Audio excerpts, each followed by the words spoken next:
Naka-entrance. Ito maganda to. Pagka nag-once na diamond yan, sigurado tayo dyan. Nag-raise lang tayo ng 48 pesos. Pesos yan na piso yan. Ano, yung equivalent yan. Oh, yeah. Ito naman nag-all in. So, ano nag-call din? I'm not sure kung magkukul ako dito. Pero, 1.8 diamond eh. Oh, sige. All in ko na lang, ano. So, all in. Oh, Jack, hindi ko makita isang card. Oh, my ace. Ace lang, hindi ko alam kung anong card dito. Okay. So, mga kabaro, ayan, dahil naka-off lang tayo, magpo-poker tayo. So, meron tayong 1,000. Ano yan na? Peso yan na. Peso yan sa peso yan. So, before dyan, meron lang ako niyang 1,000. Ano, so, nakahita ko ng 700 pesos. So, ngayon, 1,700 na siya. So, ganyan equivalent niya. So, ayan, nag-aliw-aliw lang tayo dahil ngayon lang to, hindi po ako tuloy-tuloy na ano. Kaso lang, ano lang, pag wala akong ginagawa, ayan po, naglalaro lang po tayo. Ilan pala yung tao dyan? 7 po maximum. Ay, meron din pala dito sa kabilaw. Kaso lang, hindi nakuha na. So, pero anyway, sa mga marunong mag-poker dyan, shoutout po sa inyo. Try natin kung saan naabot yung 1,200 natin pesos na yan. Pina-top up lang po natin yan yung peso na yan sa GCash kahit nandito po ako sa UK. So, ganyan lang po nag-aliw. Minsan pag wala pong pasok, ano. So, yan, nag-go lang po ako. Ayun, talo tayo dun. Meron dun sa kabila kaso lang, hindi lang nakita, ano. Nakakainis. Pero meron po dyan mga papasok. Pag mga lumalawas, bali 4 lang kami naglalaro. Yan, for stream ads natin, long video natin, maglaro tayo ng poker. Sa mga nagpo-poker dyan, alam ko naiintindihan nyo po ito. Call. 4-6. Oh, no way. Dapat naman, para din siya tong it's. Ayan, siyempre 4-6 lang cards natin, fold tayo. Mabilisan lang siya, kaya ano lang natin yun. Ayun, may sumali pa ito bago. 400. Pag 400 ang naka-entrance. Ito maganda to. Pagka nag-once na diamond yan, sigurado tayo dyan. Nag-raise lang tayo ng 48 pesos. Pesos yan na piso yan. Ano, yung equivalent yan. Ako 1,500. Ito naman nag-all in. So, ano nag-call din? I'm not sure kung magkukul ako dito. Pero, 1.8 diamond eh. Oh, sige. All in ko na lang, ano. So, all in. Oh, Jack, hindi ko makita isang card. Oh, my ace.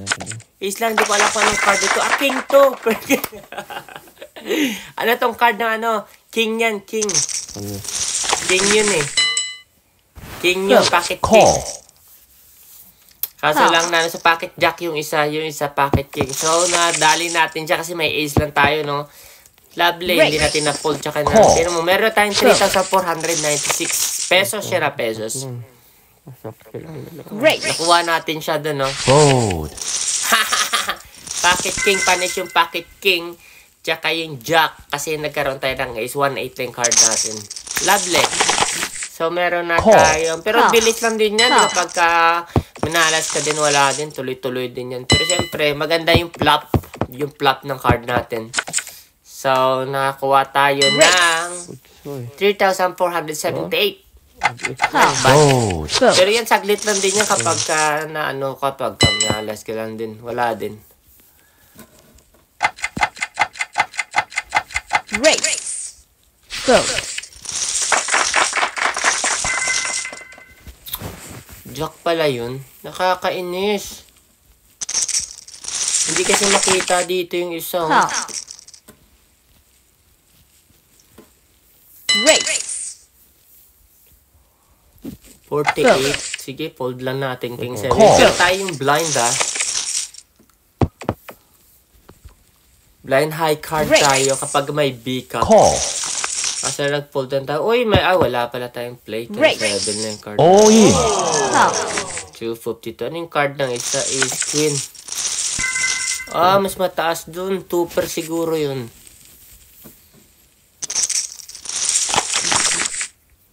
$9.6 na diamond at bad. Sino po naglalaro ng mga sa Pinastoy Poker?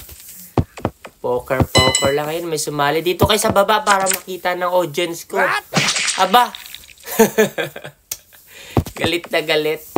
Kakapasok mo lang, tinapunan mo ako agad ng banana. Galit na galit siya sa akin dahil tinapunan na tayo kaagad ng banana. Momentum siya. Aba! Meron pa kaagad ng ano.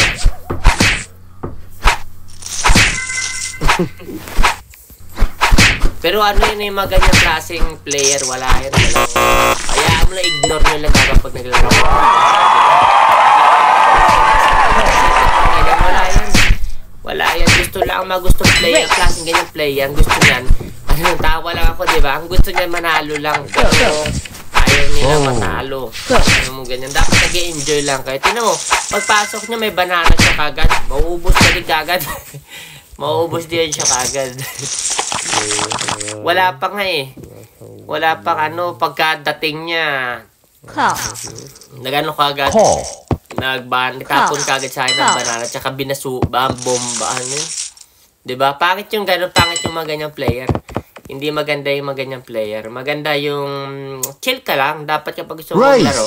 Laro lang. Hindi yung pagdating mo. Manggugulo ka agad. Dahil mga ganyan 19 yung card natin. Dapat hold na lang tayo. Doon natin i-push ha. So sa paglalaro ng poker, dapat ang sa akin yung mag-discarte ko dyan. Dapat same heart, same flower, same speed.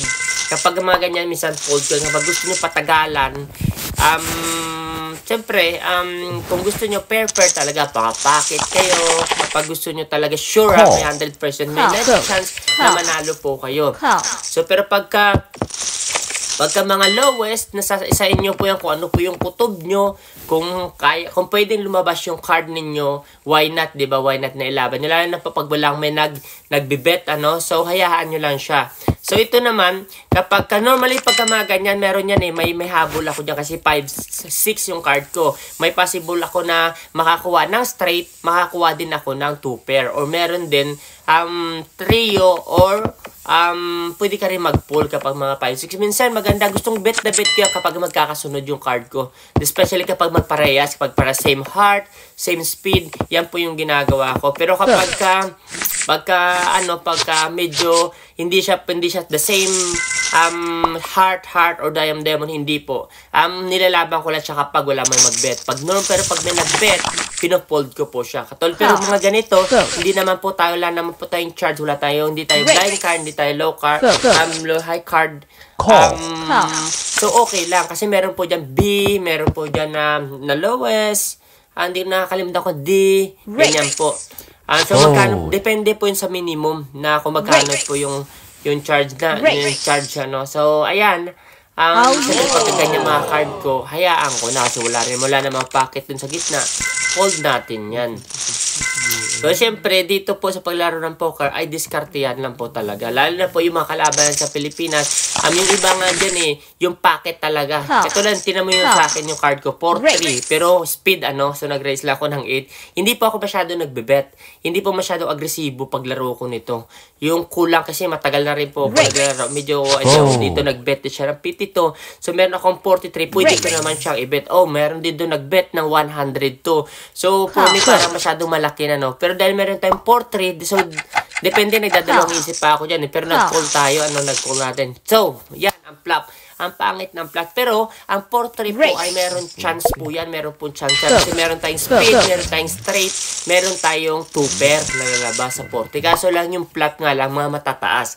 Kaya, talo tayo dun. So, lugi tayo dun. Ang pangit, So, depende nga sa flop talaga. Kahit gaano kapangit ng card mo. Kapag once yung flop ay maganda, hindi mas okay. So, ito, gusto ko rin yan kahit na hindi siya same side, same heart or flower. Gusto ko pa rin siya. Kaso lang mas mataas doon, may nag-hold in doon to 60. So, mapupold po tayo. Nagpupold ako niyan. Unless kapag kaya po, yung bet tsaka may chance ka noon. 3-3 lang po siya per packet 3. Yung sa akin to 90, parang minsan nilalaban ko yan, mga 9 queen, ito maganda po to kasi same diamond sila. Tapos the same time, meron po kayong chance maka-flashes, mas malaki. Meron tayong queen doon, may pocket queen tayo sa taas, So, meron tayong chance. Pero syempre, magbabantay lang tayo kasi yung bet po doon sa taas ay hindi naman talagang ganyang kalakihan. So, maghintay lang. Sa akin nag-aabang lang ako. So, mag-try ako ng bet ng 52 kung meron po kagad kasi meron naman kay pocket queen. Pero yung kicker po natin masyadong mababa, 9 lang siya. So medyo alanganin yung pag-bet na malaki So yan yung ginagawa ko po. Tapos Yan, mga ganyan naman. Okay naman, may possible makakuha ka na. Minsan, mga ganitong klaseng card, STR yan eh. STR yung labas yan eh. 8, 9, 10, yung mga ganun ba. So, minsan, kinukol ko yan. Kinukol ko kahit hindi parehas siya. Hindi siya parehas yung ano. Kasi depende naman sa plat kay gano'ng kapangit eh. So, katulad niya, pangit ng plat, mababa yung lumabas eh, no? Pero yung card natin mataas. Kaya minsan, pangit din. Kapag meron tayong lowest na card, tapos yung lumalabas ay mataas din na card. So, kailangan, sabi ko kasi yung kutob eh, dapat yung tugma lang talaga doon. Yung tugma. So, tingnan mo, meron tayong panalo ng, magkano ito? 2, ano yun eh, 1, 2 lang tayo. Kasi na 1, 5, meron tayong 1, 5 na, no, nakakalamang to sa 1, 5. Pero mabilis din po yan pag once naubos kayo. Pocket queen dun, no. Pocket dun. So, di pa tayo, wala na yung ang makulit. Diba? Pag mga ganyan, pag ito naglaro po kayo na poker, di ba, na pong mag-chillax lang kayo. Huwag na kayo manggulo ng iba or hindi mo nangyari sa kanya kasi pagdating niya dun, sabi ko, momentum daw ako ngayon. Tapos tingnan mo yung ginawa niya, di ba? Na ano siya kagad, naglaho, na parang bula. Eh, siyempre, ayoko lang sabihin kasi baka may natin pa yung video natin. So, Jack King, so far, meron dyan nag-raise dyan. So, raise lang ako ng lowest. Hindi ko inaangat para hindi mag-fold yung, hindi mahalata yung card mo na meron kang highest card. Pero, medyo sakto lang naman yung Jack King. So, yun, nakapick tayo ng Jack, ano? So, tayo yung may mataas na kicker ko. So, tatry ako pa rin, bet pa rin. Kumagat kaso wala may kumagat, ano? So, at least nakakuha tayo ng 30-30 sa first na pag-open ng card natin, di ba? Maganda yung mga ganun. Pero minsan, pag ang kicker na ganun, wala din. Yun, maganda din to, queen, tsaka nan. Tapos, same sign pa, no? Heart pa siya. So, okay ako. Minsan, lang ako, parang, ang paglalaro ng poker ay medyo diskarte lang din talaga. Kasi minsan, pagka ganyan, mag-abang ka. Kasi, depende po sa pot, depende po sa pot dun sa taas. So, pag meron doon pot sa taas, tapos yun, magandang ganyan, ang lumabas, tapos wala ka din doon. So, medyo fold ka, medyo alanganin ka dyan. So, ito, sayang wala tayong heart, no? Mas malapit na sana mag-classes. So, siyempre, wala tayong chance, fold natin yung card natin. Ayan. So, yun pocket. May mga jack. Alam mo, may mga ganyan kasi. Nag-aabang lang din. Kahit ako, mahilig ako pag once lumabas dyan pag lumabas dyan minsan, talaga, nakukold ko talaga. Nag-aabang yan, alam ko yan nag-aabang. Yan yung mga ganyan, mga lowest minsan. Favorite ko po yan, kahit lowest card lang siya, pero lumalabas po siya. Pag yung packet natin dyan, lumalabas po talaga siya. Minsan, minsan nagkaka-STR ako dyan pa ako na-haul. Kaso lang doon, may nag-924, so mas malaki-laki may 1,000. Siyempre, fold tayo dyan. Pero yung mga ganyan, dapat kung meron siya mga card na packet or highest card, hindi ka po dapat mag-all in para isipin nyo po. Kasi ilan naman yung pati. Pero depende po yan sa inyo. Kasi siyempre, kung wala ka lang din na makukunin, sayang na din yung pocket queen mo doon or pocket king mo, diba? So, ito meron tayong jack and 8. Sana mag-heart siya ulit para meron tayong chance magkaroon ng pluses. Okay, so wala namang pot doon, wala din naman, wala pang yung 52 lang, so wala pa naman masyado, may nag-raise lang siya ng 40, so fold tayo dyan. Kasi wala naman ako dyan eh, wala ka ng habol. Pagka wala ka ng sa gitna, alanganin na, no? So, depende po yan. Minsan, kapag ka nag-deal po kayo dyan, maglumabas ng jack or 8, swerte. Pero pag sa akin kasi hindi ko na-raise, tingnan mo yun sa pluses, may pluses pa siya, diba? So, ang hirap. Kahit minsan na-AA, pag nagka-AA po kayo, hindi po ibig sabihin yung panalo na kayo, ano? So, dapat minsan, pakiramdaman nyo rin kung mga nagbibet. So, ito mga lowest card na yun eh. Yung mga 8-3 na malayo, tapos hindi pa parehas, kailangan talaga i-fold mo na lang. Ako pinafold ko na lang yan kasi wala na rin, ano? Napangitan ng card na mga ganyan. So, normally, ang kinukuha ko lang talaga yung yung parehas. Lalo na kapag mataasan yung pot, Pero kapag mababa yung pot, hindi po. Okay lang ako. Minsan dinidil ko, nilalaro ko siya. King. Tingnan mo yung pocket queen, tapos king 6 na naka-tupper pa siya. Natalo pa dun yung pocket queen. So, useless. Wala yung queen, no? Sayang. Kaya ganyan din minsan pag umangat. Yan, kahit mga ganito, okay, 2-7, tapos big blind pa tayo. Yung big blind po, tingnan nyo po, tayo mas mataas na. 2-4 lang naman yung laro na to. 2-4 lang yan. So, kulang tayo dyan. Ayan, So, wala tayo, walang diamond na, pa-plus sana tayo, kaso lang, hindi tayo parang wala siyang chance, O, yan, So, wala na ito, tatapo na. So, minsan, pag mga ganyang card nyo, depende po yun sa inyo. Hindi nyo pa po nakikita yung kapag tayo, pag mag-bluff tayo. Bluff is a very important din po kapag nagpo-poker tayo kasi depende po yan sa tayo. Kaya marunong ka dapat magbasa ng card kasi ang pagba-bluff talaga ay ang laki talaga ng tulong pagka marunong ka mag-bluff sa kalaban mo. Pero siyempre yung iba, pag nabasa din yung card mo, di lagot ka. Pero dito ganito klase mga laro lang naman, sakto lang, mga bluff hindi rin talaga gumagana. So ang tagal hindi tayo nakaka-count mo 3-4 pa rin yung natin, hindi tayo umangat. So wala tayong may nahuli, wala pa tayong mahuli. Kaya dito, pero ang payo ko po sa inyo, pag kayo po yung nagpo-poker, dapat po, ayun, tingnan nyo 5 yung card natin, nakakuha tayo 3 5, may 5 doon, So, pasensya ng paglalaro sa poker ay ganun din po na paghihintay nyo ng jowa nyo. Kaya ganun po, kapag nagpo-poker po kayo, dapat lagi nyo pong meron po kayong pasensya na pag yun, full house na tayo. But this is a bad sign, bad sign. Kasi nag-aabang ako, tapos hindi ko po alam dyan, baka may 8 yung isa sa kalaban na yan dyan. So, talo pa ako kasi magiging full full house siya, full 8 siya ako, magiging full 5 lang ako, 5 lang, full 5 lang ako siya, maging full 8. So, pangit, So, try natin kasi wala pa naman nag-raise, siguro wala naman talaga, wala talagang walang 8 talaga na may hawak dyan. Pero, syempre, yan nakakatakot. Instead na dapat nag-raise ka doon na magpo-pull yung may 8, hindi pa ako kasi nag-abang lang ako, hindi pa ako nag-raise. So, paano yung kapag may 18 na, wala pala siyang 8. So, full house tayo dyan, So, pero mababa lang bet natin. Kasi alam naman nila, alam na yun, nabasa na wala naman namin nag-raise. So, wala tayong may nahuli. Pulis nga tayo, abang-abang lang. So, abang-abang lang natin. Pangit ng card natin, ito 4-7. Pero minsan, kapag play lang ng play, siyempre, okay lang kasi hindi mo alam. Look at that. 4-7 na yung card natin. Ganyan sa kasama. Tapos hindi pa pair. Pero may laro tayo na straight. Yung na mag-erase lang ako ng mababa. Fold pa ata sila lahat. Fold pa sila lahat. 4-7 na yung card natin. Di ba? Ganun lang talaga sa flop. Ganyan yung poker. Kaya kailangan pag sayo talaga. Pag-aral mo talaga. So far, meron pa rin tayong 3,500. 3,500 sa peso po yan. Okay pa naman kahit pa paano, hindi tayo itong araw, aliw-aliw lang natin, Pero hindi po tayo tuloy-tuloy yung kabaro. Pag ganyan, yan lang po yung lalo na po ngayon may pang-content tayo. So, for content purposes only lang, So, kaya ganyan po yung mga sa long video natin. So, yan lang po yung ginagawa natin. Pero hindi po maganda yung pagsugal po at saka yung pinapayo ko po siya kasi nararamdaman ko rin po. Ito po, gumawa lang po ako ng ganito para lang po sa pang-content natin. Sa content ko lang po, sa content lang talaga. Kaya pero hindi ko po natutuloy. At saka siyempre boring minsan kapag ito na lang po yung kinaaliw-aliwan ni Kuya Nyo, Kabar. Tsaka yung isa kong laro, yun. Pero minsan lang yun. Wala na po yun. Kinukuha ko lang din po yun yung mga games ko dati. Dati pa yun. Pero laki po nung wala dun. Walang kwenta.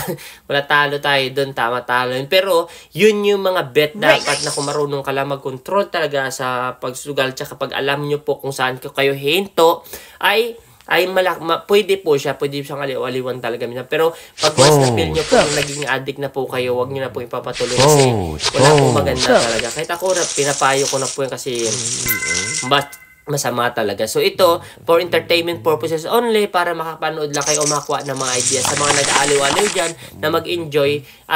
Pinapakita ko lang din po sa inyo. So ito yung poker na nilalaro natin dati. Ito lang yung kinaaliwang ko. Kaya okay na po. Basta lahat po ng sobra ay masama.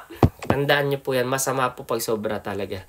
Parang katulad po yun sa buhay natin. Pero siyempre kapag may kasiyahan po sa buhay nyo, na yan po yung napapansin nyo kahit paano, bakit hindi nyo po gawin? Kasi nagtatrabaho naman po kayo, lalo na po sa amin dito, nagtatrabaho tayo ng 5 araw, ilan na po yung natin, yung off natin. Kaya minsan, enjoy. Uy, may pocket A tayo. Tingnan nyo pocket A tayo. Tingnan nyo kung paano laruin ni Kuya nito Kabaro. Nag-raise lang ako ng 48 lang para may matlo. Yun, may nag-all in dun. 48 lang to.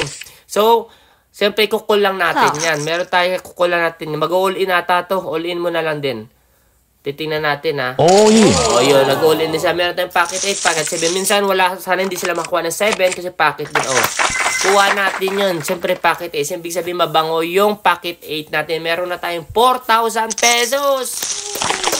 Ayan, maganda po. Maganda yan. So ito, 3 to not bad. Ano? Maganda talaga. Patient lang talaga minsan. So, minsan pull natin dyan. Mababa lang naman yung post natin. Pero siyempre, dito na mag-e-end na yung ano ko. Yun, pull tayo dyan sa 3 to ano. Mababa na, masyadong mababa na yung card natin sa price ng 220. So may nag-all-in din dun. 1-3 lang din pala, no? So kanya, ayun, may ace. Wala tayo dyan, wala tayo. Perfect timing sa nag-fold po sa atin, ha? So yan po mag-end na po yung ating video na to. Sana po magustuhan. Tingnan nyo, sino na naman yun? Sabi ko mag-end na yan. Pocket jack tayo. May nagtako na naman sa atin. Siyempre kulang tayo dyan. Ang ganda. Nagsarap-sarap na yung pocket jack. So tingnan natin yan. Sana hindi siya makakuha ng king. Ayan, walang king yan. Wala. Ayan, atin yung pocket jack 38 pesos. So, okay, not bad na. So, medyo okay na nang nakuha natin, di ba? So, sana po sa mga hindi pa po nakapag-follow sa inyo kabar at makapanood po kayo ng mga ganitong video, i-follow nyo lang po ako at lagi nyo po na lang subaybayan ang video natin dumadating. Maraming salamat po. Dito po paalam. Bye-bye!